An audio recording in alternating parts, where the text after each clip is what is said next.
Global EV sales of 11.5 million was a 30.5% increase. China, 7.2 million so far this year, plus 35%. The EU, EFTA, and the UK, 2.2 million, down 4% for the entire year. USA and Canada up 10% at 1.3 million for the entire year, and the rest of the world 0.9 million, plus 25%. EV sales worldwide just hit a new record in September, so the largest number of EVs ever in history. Now, obviously, the media would like to frame it as EV sales a mega slowdown, blah, blah, blah. But here are the actual numbers, and here are the countries that are doing well and those that are doing not so well. Hello, my friends. Welcome to the channel. Great to have you with us. I'm Sam Evans. You're watching The Electric Viking. Global EV sales hit a new record of 1.7 million last month in September. That's growth of 30.5%. Pretty sure 30.5% is not a slowdown. Just in case you or your friends weren't too sure about that, because I'm still getting people, even EV fans, saying EV sales are slowing down. They're not. I mean, maybe they are in your local city or even your local country, but worldwide, certainly not. Growth of 30.5% year over year is impressive, but some countries are doing better than others. Most of this surge was a result of China's incredible performance, which surpassed its previous record set in August, coupled with a resurgence in European markets. Now, the truth is, guys, if China, all of China, was to go electric, and it's unquestionably going to happen, China is following Norway, there's no doubt about it. When will it happen? I estimate it will happen before 2030. But if China does go all electric, then that would mean, in conjunction with a few other European countries, that around 35% of all cars sold worldwide would be fully electric.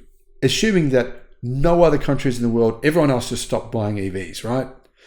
That's not going to happen. But what this means, though, is that China is incredibly relevant. 1 in every 3 cars sold worldwide is sold in China. The worldwide EV market saw sales reach an incredible 1.7 million units in September, highlighting the growing consumer shift towards electrified transportation. In China, the percentage of vehicles sold in September that were electrified, that doesn't mean hybrids from Toyota, by the way, that means EVs and plug-in hybrids that could be driven properly as an EV, hit 48%. In some weeks, it's hitting over 55%. Therefore, in China, the total number of vehicles sold was actually 1.12 million.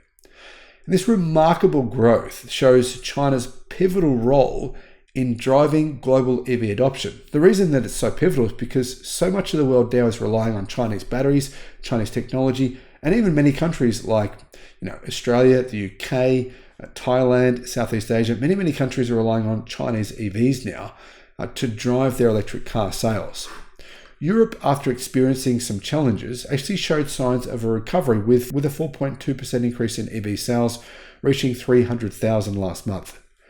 This was particularly notable in the United Kingdom, which recorded a 24% jump in sales.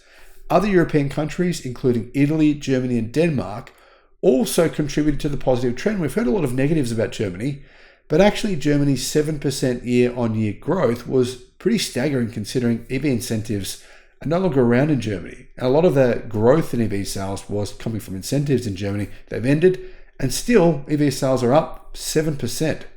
That's quite impressive numbers. In contrast, the North American market exhibited a massive slowdown, a collapse, a catastrophe. Not at all. Of course, some media will tell you that, but the truth is EV sales actually grew 11% year over year. In fact, North America, Canada, and the US were up collectively 4.3%, amounting to 150,000 sales. Industry experts attribute this slower pace to the uncertainty around the US presidential election on the 5th of November. I don't know if that's true or not, but honestly, Americans, there are some amazing EVs you can buy right now, and you get $7,500 off the price. Well, most of you do. So it's a no-brainer. The global EV landscape is becoming very competitive, with Chinese automakers wanting to expand their presence in the European Union despite facing import duties of up to 55%. But they're coming up with ways to get around those import duties, like building factories in Europe or factories in locations that are not taxed, such as Turkey, Northern Africa, and other places. This push is coming at a time when global demand for electric cars in some places has been cooling, but in others it's been heating up, as you can see, particularly in China, Norway, and places like Thailand as well.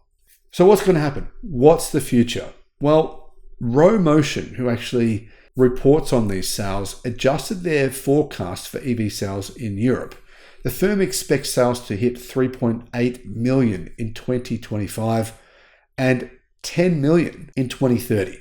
That represents downward revisions of 24% and 19% respectively, but still hitting 10 million in 2030 would be an enormous increase from around 3.5 million this year. William Roberts, automotive research lead at Motion, shared these projections indicating a more conservative outlook for the European market. So that's considered a conservative outlook for them to go from just over 3 million to 10 million by 2030. It's a big difference, right? The EV market's growth trajectory is being influenced by quite a number of factors, including changes in government support programs. France recently announced plans to reduce its financial assistance for EV buyers. It doesn't want to incentivize them really anymore because, well, it knows that a lot of technology going into its EVs is coming from China anyway, so it doesn't want to support China, which is, they're afraid of China. I kind of understand that. Germany agreed to tax relief for companies on their EV sales in September, so that's helped a little bit. That was following the termination of subsidies for private and public buyers as well. Now, despite these policy shifts, the EV market's resilience is evident in continued growth across major regions. In spite of what the media is saying, EV sales do continue to go up in every major market. China's rapid EV adoption rate has surpassed many analysts' expectations, even the Chinese government themselves, with Charles Lester saying that sales in the country could be a record every month until the end of the year. Now, there's no doubt that will happen. That's pretty obvious that will happen because the automotive industry in China in October, November, December grows every single year. We always see this continued September, October, November, December. That's just the automotive industry. But the point is here, EV sales could hit 55 to 60% of all car sales by the end of the year in China, and most certainly will hit 70% by the end of 2025. This sustained growth in China is likely to have far-reaching implications for the global automotive industry and supply chains. Places like Brazil, Central and South America, other locations that are getting, these Middle Eastern car markets, Southeast Asia, Australia, New Zealand, the UK, even Japan. Many places around the world are now purchasing large numbers of Chinese cars, in particular Chinese electric cars. In Europe, the upcoming intermediate carbon emission reduction goals set by the EU for next year will be a crucial test for the bloc's market. A lot of the automotive industry in Europe is protesting the emissions reduction schemes. They say it's not fair, it's too hard to meet. These targets are expected to drive further innovation and competition among automakers as they strive to meet increasingly stringent environmental standards. Easiest way to not have to pay Tesla for carbon tax credits, which Tesla receive on average of about $2 billion a year, is to make electric cars.